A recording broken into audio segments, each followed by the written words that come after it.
Hello বন্ধুরা, আসসালামু আলাইকুম। নিহার্স কিচেনে আপনাদের সবাইকে স্বাগতম।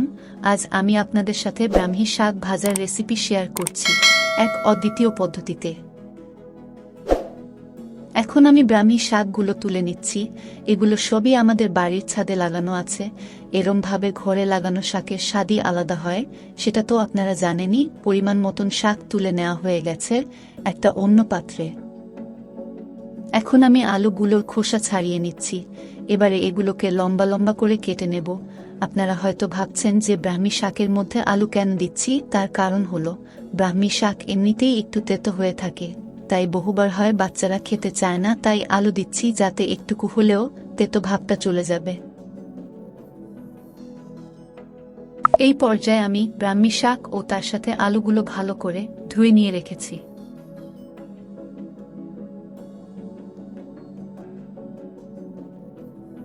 এখন আমি কড়াইতে 4 টেবিল স্পুন পরিমাণ মতন সরিষার তেল দিয়ে দিচ্ছি। এবারে আলুগুলো দিয়ে দেব কড়াইতে, দিয়ে অল্প সময়ের জন্য আলুগুলো নাড়িয়ে নিচ্ছি। এবারে আমি স্বাদ অনুযায়ী লবণ দিয়ে দিলাম কড়াইতে।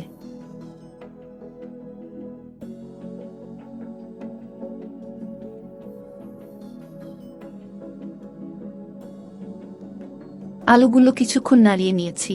এবারে আমি পরিমাণ মতন হলুদ গুঁড়ো দিয়ে দিচ্ছি। আলুগুলোকে আবারও একটু নাড়িয়ে নেব, দিয়ে কড়াইয়ের ঢাকনা চাপা দিয়ে আলুগুলো সেদ্ধ হতে দেব কিছুক্ষণ। ঢাকনা খুলে নিলাম।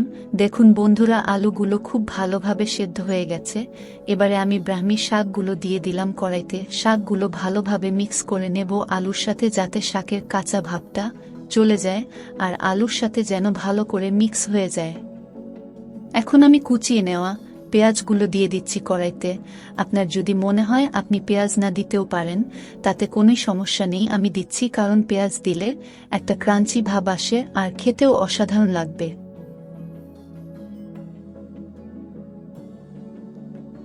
এই পর্যায়ে আমি ঘি অ্যাড করব। আপনারা বুঝতেই পারবেন ঘি দিচ্ছি বলে শাকের মধ্যে একটা শাইনি টেক্সচার আসবে আর খেতে তো অসাধারণ লাগবেই। আপনারাও এই রেসিপি ট্রাই করার সময় ঘি দিয়ে রান্নাটি করে দেখতে পারেন, এতটাই সুস্বাদু লাগবে খেতে যে কি বলবো আপনাদের।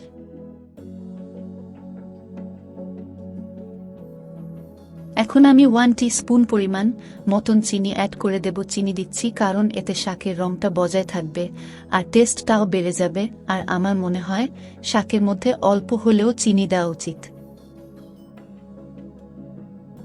আলহামদুলিল্লাহ, পুরো রেসিপি রেডি হয়ে গেছে। আর দেখুন বন্ধুরা, আলুগুলো ভালোভাবে সেদ্ধ হয়ে গেছে। এবারে পরিবেশন করে নেব। তা বন্ধুরা, কেমন লাগলো আপনাদের এই রেসিপি আমায় কমেন্ট করে জানাবেন। আর ভিডিওটি ভালো লাগলে লাইক ও তার সাথে শেয়ার করতে ভুলবেন না। ইনশাল্লাহ আপনাদের সাথে আবারও দেখা হবে খুব তাড়াতাড়ি একটা নতুন কোনো রেসিপি নিয়ে। বন্ধুরা, এবারে বিদায় নিচ্ছি। ভালো থাকবেন, সুস্থ থাকবেন। আল্লাহ হাফিজ।